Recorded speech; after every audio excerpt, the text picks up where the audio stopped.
తెలంగాణ బంద్కు ఆవాజ్ రోడ్ల మీదకి వస్తున్న బీసీలు మూడు పార్టీల కీసులాటలు లంచాలు మింగుతున్న ఉత్తమ ఆఫీసర్లు హైడ్రా గుంజుకొచ్చింది 5 ఎకరాలు సీఎం చంద్రన్న పేరుతోటి పైకం గుంజిన దొంగలు హెడ్లైన్ చూడంగానే ఈ వార్తలు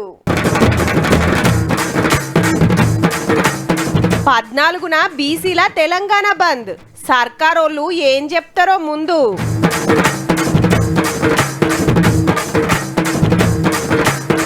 అమ్రుకున్న 5 ఎకరాలు వాపస్ హైడ్రా పనితనం సూపర్ బాసు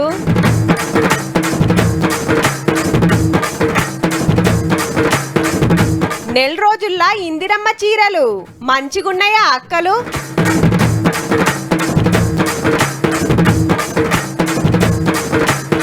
కార్యకర్తకు ఏఐ బాబు ఫోన్ పైసలు గుంజనీకి ఇదో పిలాన్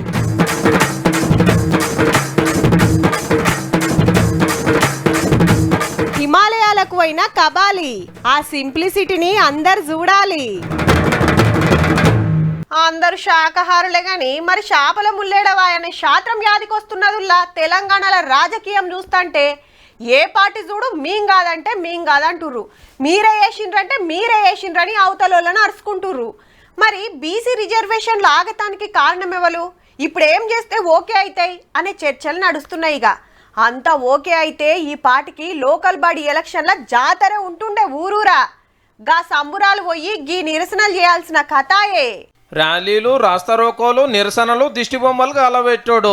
బీసీల నోటికాడు బుక్కను ఎత్తగొట్టిరని బీసీ సంఘాలు గిట్ల రోడ్ల మీదకి వచ్చినాయి. హైకోర్టులో కేసులేసి రిజర్వేషన్లు రాకుండా చేసిరని రెడ్డి జాగృతి బొమ్మలు గాలబెట్టిరు. ఆడాడ పోలీసులతోటి లొల్లి అయ్యింది. ఎన్నేళ్లకు ఫాయిదా అవుతుంటే అట్లెట్లా అడ్డం పడతారని గరమైండు బీసీల పెద్దన్న ఆర్ కృష్ణన్న. మంగళవారం నాడు తెలంగాణ బంద్కు ఆవాజ్ ఇచ్చిండ్రు.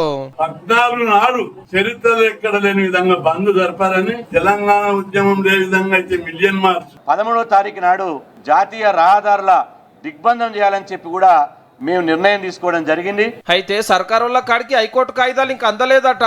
అవి రాగానే లేముందో చూసి ముఖ్యమంత్రి సారు మంత్రులు కూకొని ఎట్లా ముంగట్టుకు పోయేది డిసైడ్ చేస్తారట.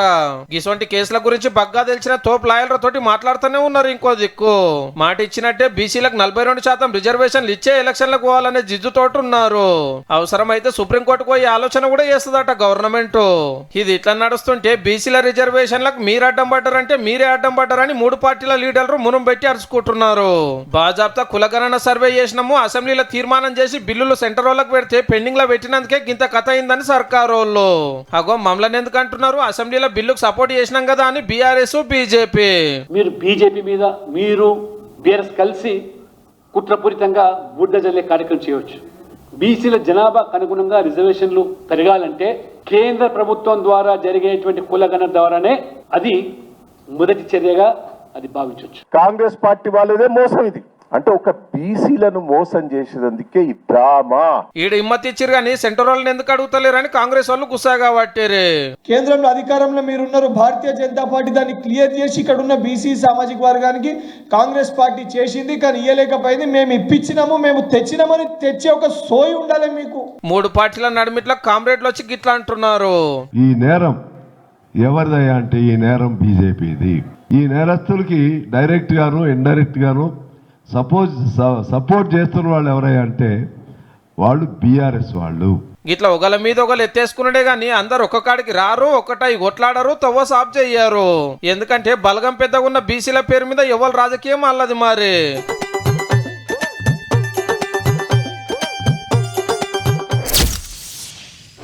అమ్మో ఫస్ట్ జాగ చూద్దాం, దగ్గర పట్ల చెరువో కుంటో ఉందో చెక్కింగ్ చేద్దాం.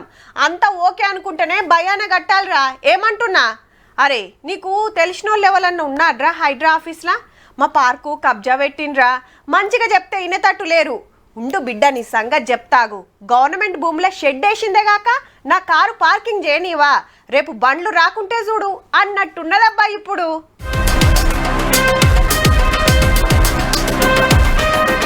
పొద్దెక్కక ముందుకే బండి దిగింది, బాజాప్తా ఉలగొట్టింది. రపా రపా షెడ్లు వీకేసి రేకులు మలిచేసి పొరక పొరక వేసి కుప్పపోసింది. హౌ హైడ్రా పంతనమే. హైదరాబాద్ బంజారాయిల్స్ లో 5 ఎకరాల సర్కార్ భూమిని పార్థసారథి అన్నటైన అమ్ముకొని చుట్టూ ఫెన్సింగ్ వేసి బౌన్సర్ పైల్ వాళ్ళం పెట్టి ఈడికి జాలదని బందోబస్తు కుక్కల్ని కావలు పెట్టినట. ఎవ్వలిటి మొక్కన రాకుండా. అందులో ఎకరం 20 గుంటలు జలమండలికి అంటే సిటీకి నీళ్లు సప్లై చేసే శాఖకు గవర్నమెంట్ ఇస్తే అదిగిన మాదేనని కోర్టుకు పోయిరట. ఆడేం తేలక ముందే ఈడ పనులు నడుస్తుండే వరకు సర్కార్ ఆఫీసర్లకు హైడ్రాకు కంప్లైంట్ చేసిర్రు. జేసీబీ ఊరుకొచ్చి ఏడికాడికి వీకేసినాక ఇది గవర్నమెంట్ భూమి అని బోర్డు వాతిండ్రేగా. మెయిన్ సిటీలా 750 కోట్ల రూపాయల ఇల్వగల్ల భూమి మారి లేలే మేము ఒకల కాడ పైసలు పెట్టి కొన్నాం అనేది పలుకువాడున్న పార్థసారథి గారి మనుషుల మాట. 20 years నుంచి పొజిషన్ లో ఉంటే 1 year బ్యాక్ వాటర్ వర్క్స్ వాళ్ళు వచ్చి ఇక్కడ మాకు ల్యాండ్ ఉంది అని అనడం సబబు కాదు. వాళ్ళకు ఒకవేళ లెజిటిమేట్ గా మన ల్యాండ్ ఉంటే లెట్ ఫైట్ లీగల్లీ. ఇదే కాదు లో ఈ నడుమ బొచ్చడి కబ్జాలు ఇడిపించింది హైడ్రా.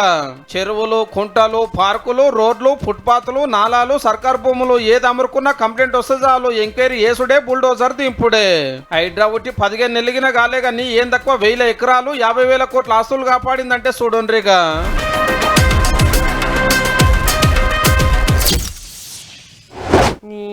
ఏమున్నారన్నా జర్రంతన్న సోయి ఉండదా అనే. అరే ముక్కు ముఖం తెలియని మీకు ముఖ్యమంత్రి సార్ ఫోన్ చేసుడేంది, అది కూడా వీడియో కాల్లో మాట్లాడుడేంది, అటుకెళ్ళి పైసలు అడుగుడేంది, అదిగిన చిల్లర వేలు. అసలు గింత గింత అనుమానం రాలేదా అనే మీకు? మనం గిట్లున్నాం కాబట్టే ఎవరెట్లా బరకాలనో గట్ల బరుకుతున్నారే అన్నలు. కానీ టెక్నాలజీ వాడుకోవాలని దినాం చెప్పేసారును అదే టెక్నాలజీ తోటి ఎట్లా వాడుకున్నారో చూడుర్రి. మామూలు వాడకం కాదు పోర్రి. సార్ నమస్కారం సార్. నమస్కారం. ఫోన్ చేస్తారా లేదా? చేశారు సార్. ఓకేనమ్మా, నేను నార్మల్ కాల్ చేస్తున్నాను, నార్మల్ కాల్ మాట్లాడండి. అలాగే సార్. పొద్దు చంద్రబాబు సారే వీడియో కాల్ చేస్తే ఇక మనోళ్ళ ఆనందం విగెట్లుంటది. 35,000 రూపాయల అమౌంట్ అనేది వాళ్ళ ఇండియా ట్రస్ట్ భవన్ కి కార్యక్రమాల కోసం అమౌంట్ ట్రాన్స్ఫర్ చేయమంటే ఒక ఫోన్ పే నెంబర్ కి అమౌంట్ ట్రాన్స్ఫర్ చేశాడు. అది గురించి మొత్తం అయ్యాక విజయవాడ వెళ్ళాక ఇట్లా మోసపోయిన గ్రహించి అబ్బా ఆంధ్ర సీఎం సారే నన్ను పైసలు అడిగిండని అప్పో సప్పో చేసి జప్పున అకౌంట్ కు 35,000 పంపిండ్రు. అయితే first TDP leader Devineni Uma PN అని ఫోన్ కొట్టి మీతోటి చంద్రబాబు గారు మాట్లాడతారని చెప్పిర్రట. మల్లోపారి ఫోన్ కొట్టి జప్పున విజయవాడలో పలానా హోటల్ కు రారి, బిల్లు మేమే కడతాం, లోకల్ బాడీ ఎన్నికల్లో పోటీ చేస్తానికి బీఫామ్లు ఇస్తానికి సీఎం గారు వస్తారని చెప్పిర్రట. ఇగేముంది, ఖమ్మం జిల్లా కాకర్లపల్లి నుంచి 18 మంది పోయిర్రు. హోటల్లో దిగి మంచిగా తిన్నాక మళ్ళా ఫోన్ వచ్చింది, అధ్యక్షుల వారిని కలవాలంటే మనిషికో 10,000 కట్టాలని. ఇంతలోనే హోటల్ బిల్లు కోసం టైట్ చేసిండ్రు, పోలీసు వాళ్ళు వచ్చిండ్రు. ఇదేంలో ఉమాగారికి ఫోన్ కొడితే ఏహే గాలు ఎవరో మాకు తెలియదనగానే గప్పుడు అర్థమైంది మనోళ్లకు దొంగబడివేగాలు నున్నగా గుండ్లు కొట్టిర్రని. ఏఐ టెక్నాలజీతో అచ్చుపోసినట్టు చంద్రబాబు గారి వీడియోను తయారు చేసి పైసలు గుంజిర్రు అన్నట్టు. చూస్తుర్రు కదా, ఓట్ల సీజన్ కాబట్టి పెద్ద లీడర్ల మొఖాలతోని ఫోన్లు వస్తే జర పైల ఉండుర్రి, లేదంటే నామినేషన్ వేయకముందే డిపాజిట్ గల్లంత అయితే సుమా.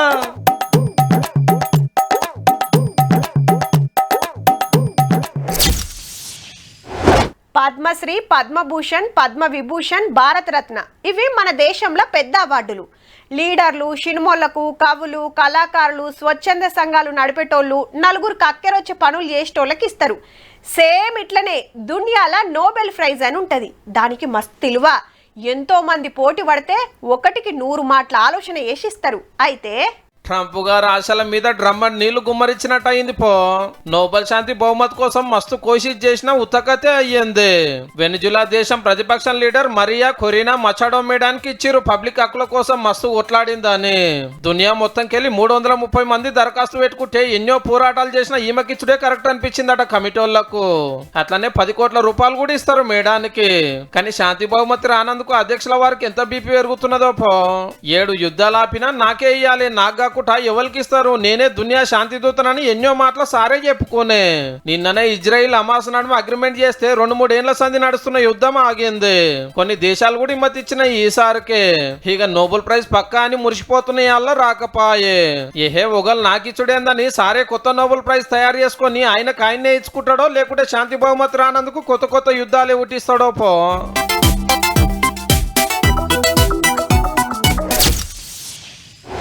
పొద్దుగాల లేవంగానే ఇంత షాయ బొట్టు సప్పరిస్తాం, ఆఫీసులకు పనులకు పోతప్పుడు ఇంత నాస్టా చేస్తాం, పగటాల్లో బువ్వ తింటాం, నడిమిట్లా ఓ షాయ సప్పరిస్తాం, మాపటీలు ఇంటికి వస్తప్పుడు మిర్చి బజ్జీలు సైజు చూస్తాం, రాత్రి మళ్ళీ ఇంత బువ్వ తిని మలుసుకుంటాం. ఎవరైనా ఇవే తింటారు అంటురులే. కొందరు ఆఫీసర్లకు గవేం కమ్మగా అనిపించేటట్టు లేదబ్బా, అందుకే గివ్విటికి ఎగబడ్డారు. ఇంత అన్యాయం ఉంటాదే అనిల్ అన్నాగా గరీబుల కాడ లంచం ఎట్లా తీసుకోబుద్ది అయింది. ఓ కంప్లైంట్ దగ్గర ఇంద్రమ్మ ఇళ్ల కోసము 10,000 రూపీస్ డిమాండ్ చేశారు. మధ్యకాలంలో ఇంద్రమ్మ ఇళ్ల గురించి బానే పైసలు క్లెయిమ్ చేస్తా ఉన్నారు. Right hand fingers red hand మనకి గదన్నట్టు కరీంనగర్ జిల్లా మధురనగర్ పంచాయతీ కార్యదర్శి ఇంద్రమ్మ ఇండ్ల బిల్లు పాస్ చేస్తానికి లంచం అడిగితే చక్కగా ఏసీబీకి పట్టించారు. ఇండ్ల కోసం ఏండ్ల సంధి ఎయిటింగ్ చేయంగా ఇప్పుడు సర్కారు వాళ్ళు 5 లక్షల ఆసరైతు నడిమిట్ల కొందరు గిట్ల మోపయ్యారు. ఈయననే కాదు ఇంద్రమ్మ ఇండ్ల కోసం లంచం అడిగిన ఇంకా కొందరు ఆఫీసర్లను కూడా సస్పెండ్ చేసింది సర్కారు. గా పైసలు లేకనే పెంకుటిన్లల్లా కిరాయిన్లలో ఉంటున్నారంటే వాళ్ళని పైసలు ఎట్లా అడగాలనిపిస్తున్నది సాలరు మీకు. ఇక హైదరాబాద్ లాలాగూడ కరెంట్ ఆఫీస్ సుధాకర్ రెడ్డి గారు 15,000 లంచం తోటి అరెస్ట్ అయ్యిండు. సింగిల్ ఫేస్ మీటర్ ను 3 ఫేస్ కు మార్చమంటే పైసలు అడిగిండట పనివంతుడు. ఇక ఇటు చూడండి, సారు పేరు కృష్ణ, సీదా లంచం ముట్టుకుంటే పాపం అనుకున్నాడేమో, పక్కకు మనిషిని పెట్టుకున్నాడు నడిమిట్ల. నల్గొండ జిల్లా చిట్యాల తహసీల్దారు ఒక భూమి చూస్తానికి ముటేషన్ చేస్తానికి ఎంత అడిగిండో ఎంత పుచ్చుకుంటుంటే ఈయన పట్టుకున్నారో ఏసీబీ ఆఫీసర్ గారే చెప్తాడు. ఈయన ఎంఆర్ఓ గారు ఇనిషియల్ గా 10 లక్షలు డిమాండ్ చేయడం జరిగింది. కంప్లైంట్ రిక్వెస్ట్ పైన 5 లక్షలకు సెటిల్మెంట్ అయింది. ఈరోజు 2 లక్షలు తీసుకొని వచ్చి ఇవ్వడం జరిగింది. అరే 10 లక్షలు డిమాండ్ చేసి సగం డిస్కౌంట్ ఇచ్చి భయాన కింద 2 లక్షలు పుచ్చుకుంటున్నాడు ముద్దుగా. ఫస్ట్ నాడే జీతం ఎత్తుకుంటా పనులకు పైసలు గుంజుతున్న ఉత్తమ ఆఫీసర్లు ఈ నడుమ బొచ్చడు దొరికిండ్రు. అందరు ఆపాలరు, డిస్కౌంట్లు, భయానాలు మళ్ళొక నాడు వివరంగా చెప్పుకుందాం తీయుండ్రే.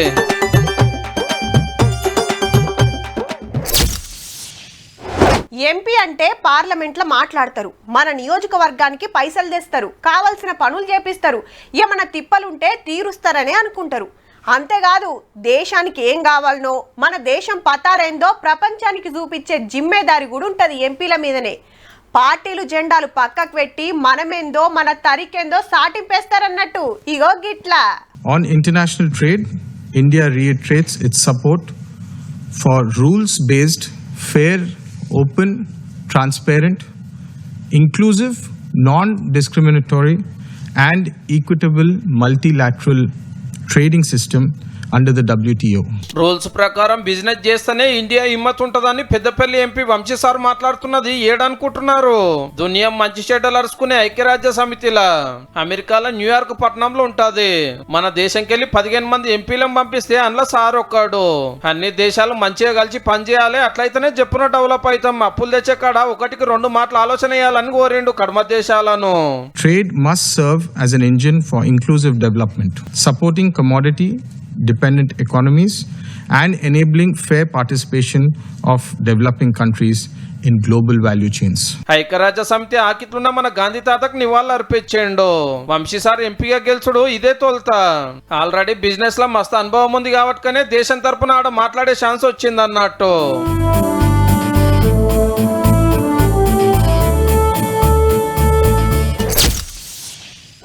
మా ఆడోళ్ళు బగ్గ కాయ చేసేటి 2 ఒకటి చీరలు, ఇంకోటి నగలు. కానీ ఇప్పుడు బంగారం తెరు పోతట్టున్నదా? తులం 1,20,000 వలకబట్టే. 10 తులాలు కొనాలంటే 10 లక్షలు. సప్పుడు గంట రోల్డ్ గోల్డ్ నగలు వేసుకొని తిరిగిందే నయమబ్బా. ఇక చీరలు బీరువాల పట్టలేనన్నున్నా ఇంకో 1/2 డజన్ ఉంటే బాగుండే అనిపిస్తుంది కదా. ఇప్పుడు గీ ముచ్చట దేనికంటే రైట్, ఓ నెలైతే ఇందిరమ్మ చీరలు మీ చేతికొస్తేయుల్లా 33 జిల్లాలకు చెప్పున సప్లై చేసి పంచేతానికి తయారు పెట్టుండ్రని ఆఫీసర్లకు ఆర్డర్ వేసిండు మంత్రి తుమ్మల సారు. మహిళా సంఘంలో ఉన్నోళ్లకు ఏడాదికి 2 చీరలు ఇస్తామని ఎలక్షన్ల ముంగట చెప్పిండ్రు కదా. గా లెక్క తీస్తే 64,69,000 మంది తేలిండ్రట. ఆల్రెడీ సగం మందికి సరిపోను చీరలు జిల్లాలకు వెళ్ళిపోయినాయి కూడా. అంతటికి చేరినాక పంచుతారటిగా. ఏం తక్కువ 7,000 మంది 8 నెలల కాంచెలి పనిచేస్తుంటే ఒక్కొక్కళ్ళు 22,000 దాకా సంపాదిస్తుండ్రట. పడ్సోళ్ళు, ముసలోళ్ళు, పట్నపోళ్ళు, పల్లెటూరోళ్ళు అందరు మెచ్చేటట్టు నచ్చేటట్టు నేర్పించిరటుల్లా చీరలు. ఏడిపోయినా కట్కబోను అక్కరొస్తాయట. అట్లనే 6,780 మంది నేతన్నలకు 1,00,000 రూపాయల రుణమాఫీ చేయాలని డిసైడ్ చేసింది గవర్నమెంట్.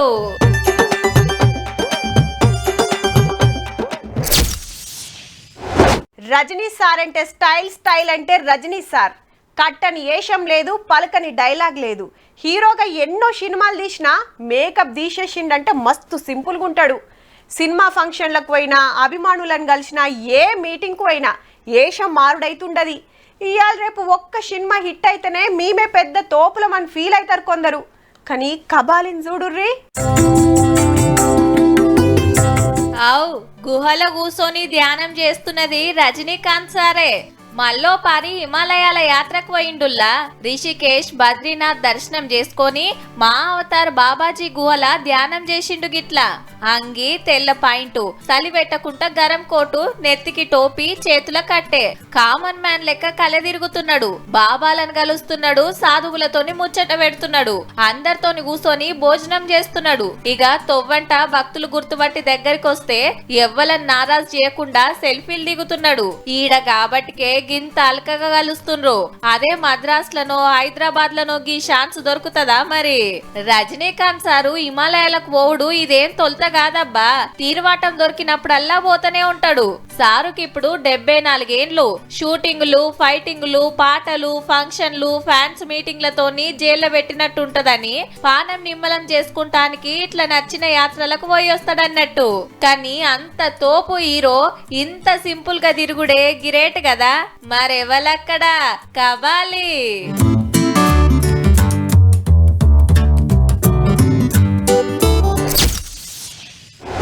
ఏ గుడికి పోయినా దేవుని దర్శనం చేసుకొని ఓ కొబ్బరికాయ కొట్టి హుండీల కానుకలేసి తీర్థ ప్రసాదాలు తీసుకొని జరసేపు కూర్చొని తూర్తిగా ఫోటోలు వీడియోలు తీసుకొని పోతారు.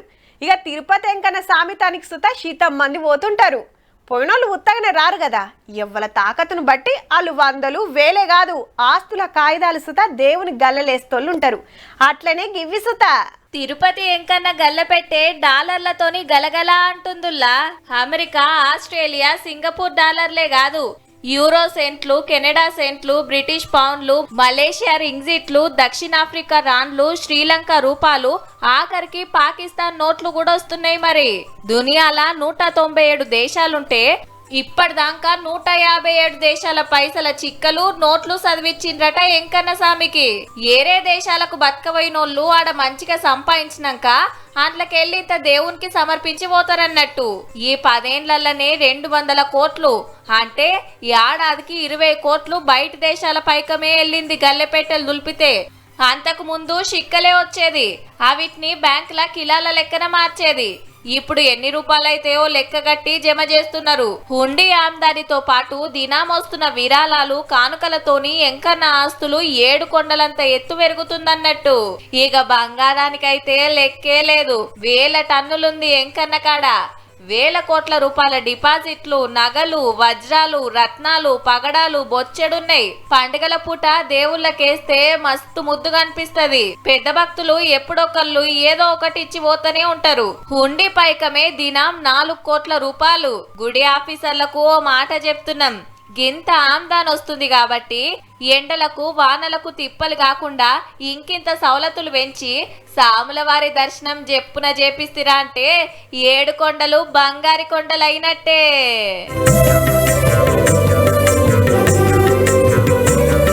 చూసిండ్రు కదా. ఇక ఇవుల్లా ఇయాల్టి తీన్మార్ ముచ్చట్లు ఉంటామల్లా. నమస్తే.